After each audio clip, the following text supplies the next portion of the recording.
Good evening, Facebook. Good evening, Periscope. How are we doing this day? How are we doing? As you come on, could you make sure that you're sharing with every person?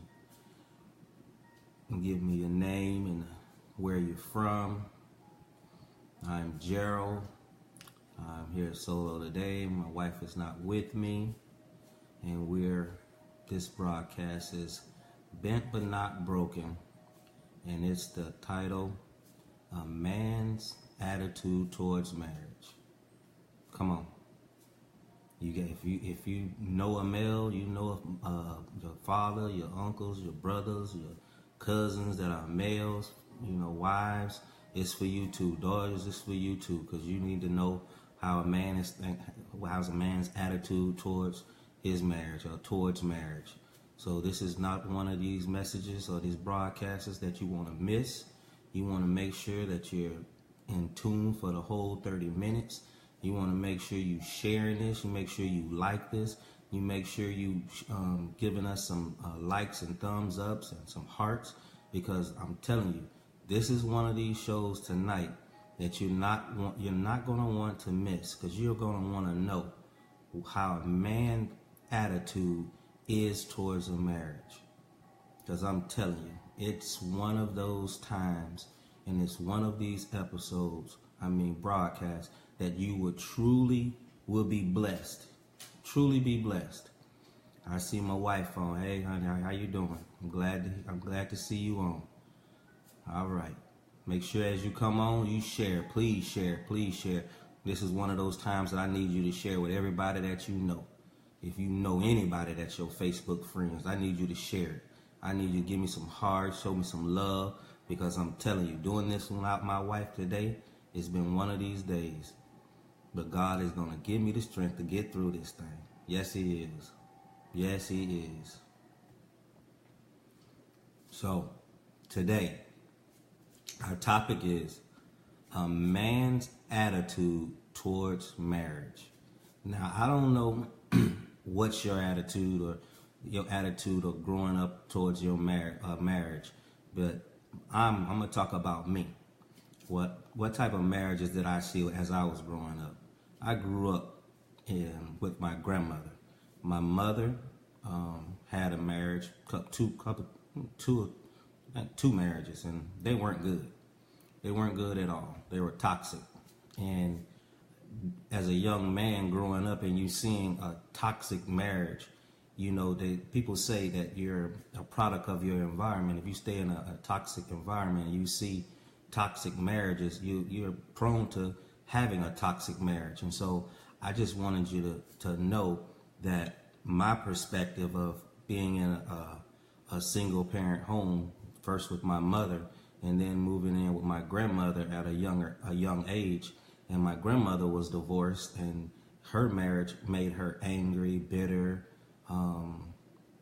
She really didn't know how to love. And I thank God that before she passed, she had an opportunity to forgive and forget all of the hurt and the pain that she had to live through. But growing up, never seeing a complete family, never seeing a husband take care of his responsibilities to a wife or to his children is devastating. And all of my friends that I grew up with, they were in single parent homes, so we kind of all, stayed together. And so when you start going back and looking at your perspective and your attitude towards a marriage, I remember when I was young, I said, man, we were sitting around with some friends, and I was like, man, I'm going to marry me somebody that's going to take care of me. I'm going to marry me a rich girl, somebody that's going to have some money, that's going to be able to, take care of me. And, let alone, I didn't know my words had power. And so I went through my whole life, using women for that simple purpose. I just wanted you to take care of me. If you had an apartment, I was in college, I was staying with girls that had an apartment. I was staying with girls that had a car. So it was literally a user mentality. And so when you start looking at, we're talking about relationships. And so those relationships is the ultimate thing of building, getting into a marriage, because you start doing things that you're supposed to be doing while you're married. So, but before I get started, I'm going to give you some scriptures. I'm going to give you from the Old Testament to the New Testament about your attitude, God's attitude, Jesus' attitude, and the way, the pattern of a relationship. So we're going to start out with at Genesis 2:4. It says, therefore shall a man leave his father and mother, and shall cleave unto his wife, and they shall be one flesh. Now, me and my wife was talking about that last week and some yesterday about two becoming one.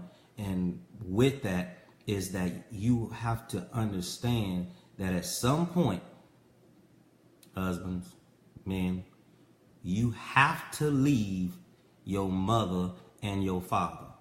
You can't have a relationship and be in a relationship with your wife, and then soon something goes wrong or something goes awry, you run to mother and your father, and then they comfort you. They give you this safe haven. Man, you don't have no safe haven. Get out of that house and get back to your wife and stand there as a man. I'm telling you this because I did it.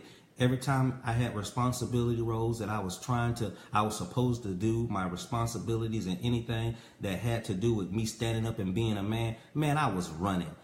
Soon as my wife starts saying, this is your responsibility, this is your role, this is what you're supposed to do as a husband, I wasn't paying attention to that. I was running. I was leaving because I didn't want to hear it. First of all, I didn't want to hear it. Second of all, I was embarrassed because I didn't understand it. Third, it was something that you were speaking a foreign language to me. I didn't understand it. And so I ran away from it. So now what I'm saying to you is you can't run. You can't run to mother. You can't run to your daddy. You can't run to these people and get what they should be saying is you're a grown man. You need to be going back to your wife and figuring out how you're going to live to be a married man. And this is not what you signed up for. You didn't sign up to come back to my house. And parents, if you're sitting there letting your child stay in your house and running away from their family, running away from his family, running away from his responsibilities, you're wrong. You're wrong. Because in Genesis, it says, therefore shall a man leave. He didn't say come back and hang out. He said leave his father and mother. Mothers, let them go. I know that's your baby, but you gotta let them go. And shall cleave. That means cling on to your wife. Hold on to your wife. Be partners with your wife unto his wife, and they shall become one. How you gonna become one if you at your mama's house? I did it. I'm just telling you, me. I ran. I was at my mom. I was running to my uncles. I was running out of town. I was just running wherever I could go to get away from my responsibilities. Okay. So now that was the Old Testament. Okay. That was God speaking. So now we're gonna go to Matthew 19:4-6. And he answered and said, he was talking to the Pharisees, and he answered. This was Jesus' red letter, and he answered and said unto them, have ye not read? So he's basically telling them, have you not read the Old Testament? What they said in the Old Testament, those Sadducees, Pharisees, that they studied, that you didn't read it, that which he made them at the beginning in Genesis, made them male and female. So I ain't gonna get into that. And said, for this cause shall a man leave, here we go again, leave father and mother, and shall cleave unto his wife, and they twine, means two, shall become one flesh. Wherefore they are no more two, but one flesh. What therefore God has joined together, let no man put aside. Listen. Did you get that part? It said, therefore, what God put you together, right? So why are you running? I'm talking to him. This is how God was talking to me. Why are you running? Why are you running from your responsibilities? I couldn't run to my mother, my father. My father wasn't around. So I'm dealing with rejection, abandonment, frustration, anger, bitterness. I'm telling you, I didn't get past any of that stuff until I literally was probably, 10 years into my marriage, maybe 11 or 12 into my marriage, because I wasn't understanding. I was still dealing with abandonment issues, rejection issues. So when my wife was my high school sweetheart. And so when she left to go off to college, I went into a rejection state. My attitude towards a relationship with a girl had totally changed, because when I was chasing her for 2 years, I wouldn't talk to another girl. They had no opportunity and no chance at me, because all I wanted was her. So once she went off to school, I fell into a rejection state. Now I'm rejected. I was feeling rejected from, living with my grandmother and not living with my mother. My father not being around, so I'm feeling rejected and abandoned from that situation. And I didn't know all of this stuff as I was growing up. I just thought maybe, it was normal, because most the people that I was around was living like that. So I just thought everything was normal. So as I was sitting there, God started dealing with me and started bringing me into a mature state of mind and dealing with relationships and dealing with my marriage. It was like, okay, he took me all the way back to how I dealt with, how did I look at a marriage. I was like, man, I don't even know what a good marriage looked like. I've never seen a good marriage. So how was I going to do that? And so then he gave me an opportunity. He took me back to my junior college, where I was living with a family, Doug and Cindy Gray. Shout out to Doug and Cindy Gray. Thank you so much for treating me like I'm your son, and you still do today. Thank you very much. But I had an opportunity to witness what a family looked like, and when I had an opportunity to see what a family really looked like, I thought it wasn't real. I thought it was fake. I used to ask them, dude, y'all can't be real. Y'all don't argue. We eat breakfast, we eat dinner together, we eat dessert, we have dessert together, and I couldn't leave the house until we did all of that stuff. And I'm like, this never happened. I'm 18, 19 years old. I've never been in a household that had this. So how was I to know how was I to know this is what a marriage was supposed to look like? I just thought it was fake. High school, I was like, man, I want my marriage to look like the Huxtables, because it looked nice to me. It looked like this. I want to be, a doctor, a lawyer, have money, have kids, and the kids go off to school. That's what I was thinking that a marriage is supposed to be. Thinking that. But my perspective was totally different also, because once I got into relationships, my relationship skills was horrible. They were horrible. And because I was dating girls for the wrong reason. I got married, not for the wrong reason, but I didn't understand my responsibilities as a husband. So my attitude was totally jacked up. I came in with me, myself, and I. This is how I'm going to do it. And you going to do it. You do it your way. And then I got kind of like, okay, I came into the marriage like, okay, my wife has everything. Degrees, a job, car, own home. She had it all. So when I said back when I was young, I'm going to marry me a girl that's going to take care of me. Okay, I was doing that all the way through college. I had girls just taking care of me. They always said, well, you looking for someone. And then all of a sudden, that relationship will go, and it wouldn't be that way. And so I was like, man, what's wrong with all these relationships? And so when I got married, me and my wife, it was like, okay, I have my love. I got my love. My wife used to always say, love ain't got absolutely nothing to do with this. It's what kind of work you gonna put into this that's gonna make this life. Oh no, I love you, Yvette. All I know is I love you, and I'm just gonna make this work. It's gonna be all right. And she would always say, because she's a counselor, she will always have this answer that would make me feel like, I don't know if I'm doing the right thing. And I was bound. I was bound by drugs. I was bound by alcohol. I was bound by pornography, anger, rejection, bitterness, insecurities. Man, I had so many things that I came into the marriage with. And so now I'm trying to be godly and live holy and and understand how to maintain my responsibilities as a husband to a woman that already has her life set up already. I mean, she's already planning. She already has it. So I came into this thing. My attitude was, I'm gonna make this work. I love you, so I'm gonna do the right thing. And I always found myself doing the opposite.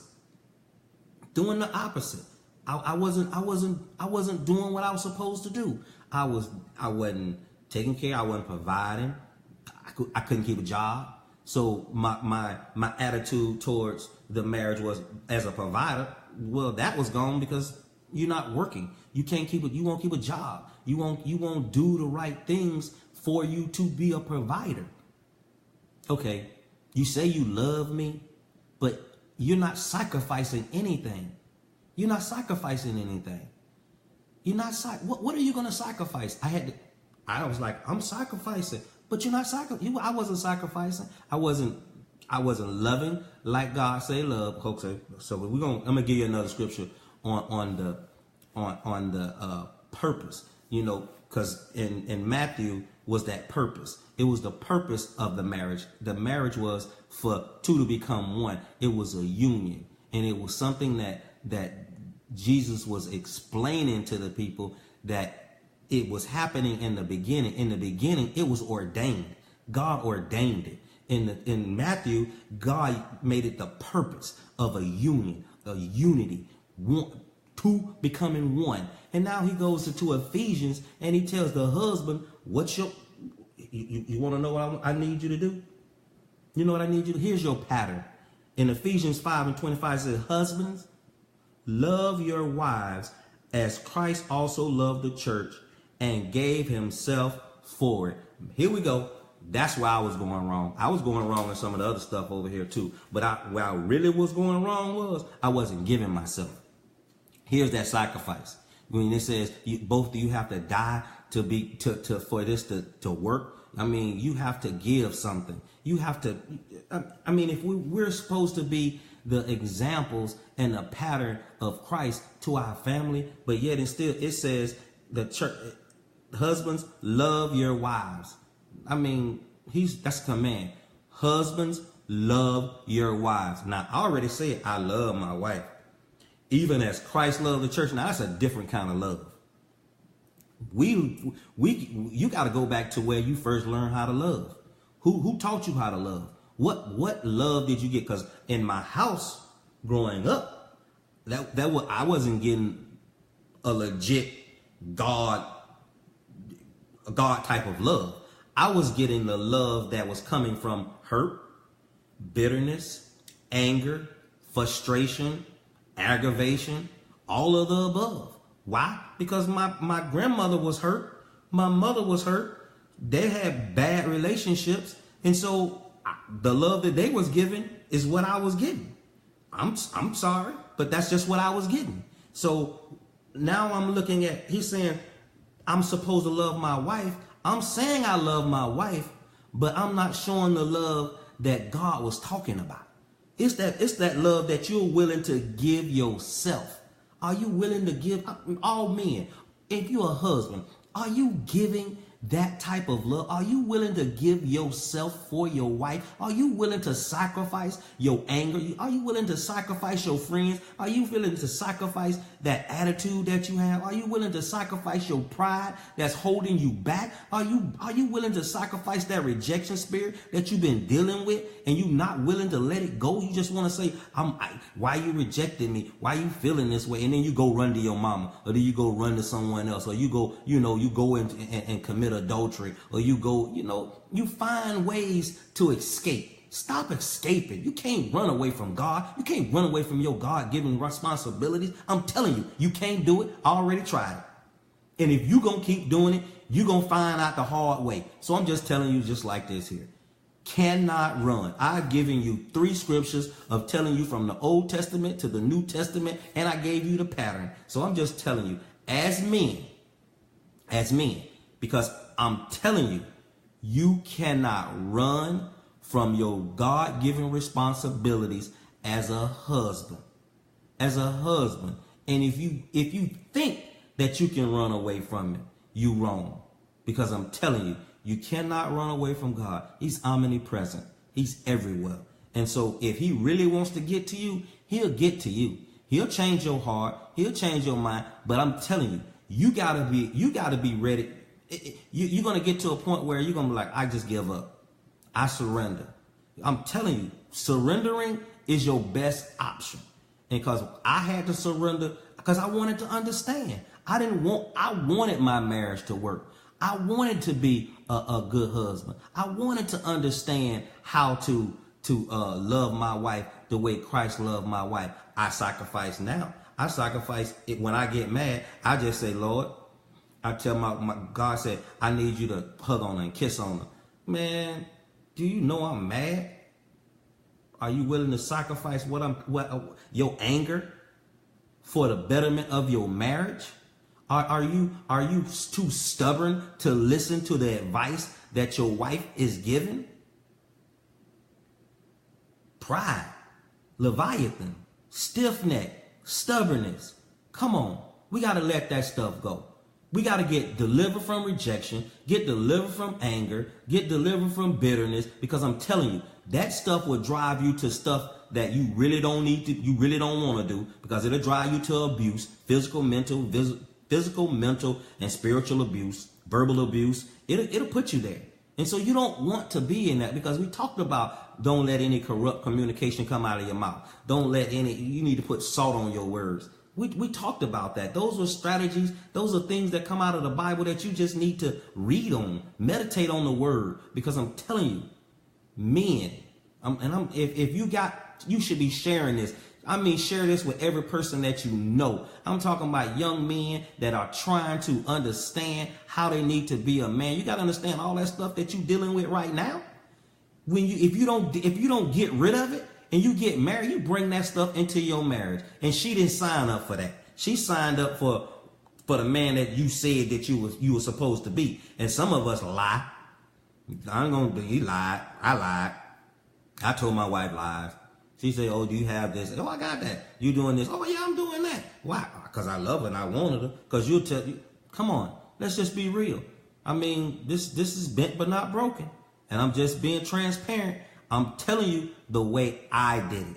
Now, if you did it this way, then hey, I'm talking to you too. But if you didn't do it this way, and you know somebody that did, you know that they need to be delivered. So you need to be trying to help them. Listen, man, you can't take this stuff into your marriage. You can't be talking to your wife like this. You can't be handling your wife like this, because this is not godly. This is not the pattern that God has ordained for your marriage to be. So if you're sitting here talking about, man, I don't know what a marriage look like. Well, read the Bible. It gives you a perfect example of what the marriage is supposed to look like. I was blind to it because I wasn't reading it. I've heard these scriptures before, but I was not relating these. I wasn't taking these messages, this word to heart. I mean, I was just hearing them. I wasn't taking them to heart. And now I'm a husband that used to struggle. And I'm talking about struggle. I'm talking about struggle on a level that just should have you buried 6 feet deep. I'm telling you, now being delivered, I can go back and I can look at these things and I can see where I was going wrong. I can even see where the seed was planted on bad relationships. How you looked at. I came in with a mindset of bad relationships. I could easily say, okay, everybody, my mama was divorced. My grandma got divorced. I was living with people with divorce. So if something go bad, let me just go get a divorce. Sadly to say, I'm telling you, there was not one time in my mindset that I ever said I wanted to go get a divorce. I felt like it sometime, but I ain't never verbally say I want to go get a divorce, because I understood the powers of my words. And so I would never ever say that. Now I was close. Not gonna lie, I was close, because I was running and I realized, okay, what she's saying is not wrong. And I was trying to leave because she was telling me something that was true. She was telling me something that was righteous. She was telling me something that was gonna help me. If you ever, listen, my favorite thing is when a man finds a wife, he finds a good thing and he finds favor in the sight of God. Listen, when I started treating my wife like Christ did the church and gave himself up for it, that's when you get favor. That's because he commands you to love him. That's one of those things that you're supposed to do. You're supposed to love him. But now what? There's other stuff that you have to do. Are you willing to give yourself up? Give up everything. What if you have to give up everything? Just give up everything. All your friends, all your money, give up your car, give up all your everything. Just give up everything because God said give it up. But if you want your marriage to live and you want your marriage to prosper and you want favor upon your marriage, and he said give up this and give up that and give up this, are you willing to give it up? You give up your attitude? Come on. Periscope, talk to me. Tell me something. I'm just telling. I'm just saying. If it's real, it's real. We got to give it up. Brother Stanley, I'm telling you, we have to give it up. We have to give up. Give himself for it. What are you willing to give up? That's all I can say. What are you willing to give up? Because I'm telling you, I'm willing to give up anything. I don't care if I'm right or I'm wrong. I don't care. All I want is peace and harmony in my house. So when my wife says and gives me some advice about something, man, I'm like, cool. I stay in my lane. That ain't my lane. I'm not gonna use pride. I'm not gonna use manipulation to get my way because I used to do that. That's witchcraft. Come on. You single, you running around here telling these girls these lies, man, that's witchcraft, dude. And you're a liar. There's a place in hell for liars, just so you know. And so if you tell more than one lie, that means you are a liar. And I was one. And I knew that there was a place in hell for liars. So I had to repent. And you don't even know how many lies you done told. If you done told a lie so many times, you don't even know how many lies you told. So you don't even know how far you got to go back to repent. I'm just saying, attitude. It's your attitude. I know what my attitude was. What was your attitude? How are you looking at marriage? If you're not even married, how are you looking at marriage? Is marriage something good to you? Because right now, we was talking about it yesterday, the divorce rate in the church is almost equal to the divorce rate in the world. How is that working? How could that be? Why are we giving up so easily? Why? Our attitude. He ain't acting right. Gotta go. He ain't doing this. Gotta go. She's not doing this. Gotta go. Really? This is not trash. You don't just throw somebody away. You must forgot. The thing said, death, or some of y'all put it in y'all vows, to death do me part. I mean, I don't know. I don't know if you put that in there or not, but I know that was part of ours. So if that was part of ours, I mean, hey, I'm only dying I'm doing is dying to myself and making sure that I make sure that my wife understands that I meet her needs. I mean, that's what I'm dying to. I want her to be happy because I'm telling you, my success is in my wife. My wife's success is in me. So if you don't understand that, then you're going to have a problem. You're going to have a problem. So man, well, I would say, you know what? What type of woman is, what type of man is he? Look at his wife. She'll tell you. She'll tell you. Because her success, your success is in her loins. Her success is in yours. So now what's your attitude? Because God says you're supposed to love your wife, even as Christ loved the church and gave himself up for it. I don't even know how to get any closer than that. I don't even know how to bring, I don't even know. I'm just saying. But my wife just said, marriage works if you work it. She ain't here to get a kiss, but she blew me a kiss on the thing, and my time is running out. But I just want you to know, this part, we're going to part 2 tomorrow on our attitude towards marriage, because I got a lot more I got to get into. My wife wanted to make sure that I get what I'm supposed to get out. See what I'm saying? I listen to my wife. I listen to her because she's my other part, and I miss her right now. Just so y'all know, I'm telling all y'all Facebook people, I miss my wife being on the side of me right now. Because when I say marriage works, if you work it, I usually kiss my wife, but I can't kiss her. So she sent me some kisses on the scene. on the set. So hey, just so y'all know, I'm Gerald with Gerald and Yvette.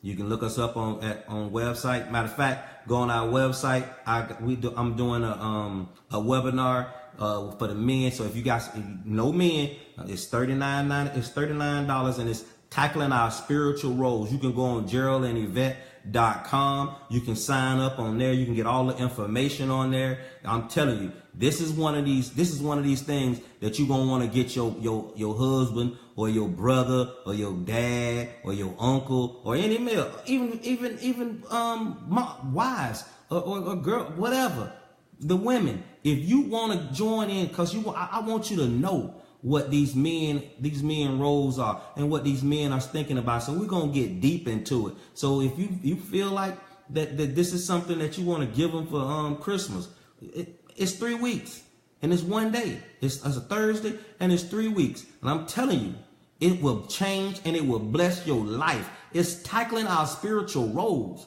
I'm a coach. So you can see my facial expression. I get a little tense, and I'm telling you, I get a little hype. I'm a motivator. I can get into this, but my wife keeps me real close. But babe, my book is somewhere I can't reach it right now. So the book is Husbands and Fathers, and you can go on the website and you can look at the book, or you can go Derek Prince Ministries. DerekPrince.com. And you can go on and you can look, purchase the book. The book is $13, and it's with, like I said, DerekPrince.com. Order the book, because you're gonna need the book for the class. So I'm telling you now. So if you planning on get to this class, get that book. Get it now, because I'm telling you, it's gonna bless you, because it blessed me. It'll help you because it helped me. And I'm telling you right now, this class is going to transform your thinking, your attitude, and your life. It's going to help you in your marriage if you're already married. Wives, it's some stuff in there for you also, the roles of a wife. So that book is not just for the husbands, but they're for the wives too. My wife read the book before I read it. So just so you know, it will help you. My wife put it up, the Husbands and Fathers book by Derek Prince. I'm telling you, get the book. Be blessed. I thank you for joining me, and make sure you share this episode with all of your friends, because I need all of your friends to be on tomorrow, because we're going to go deeper into this attitudes towards marriage. You be blessed.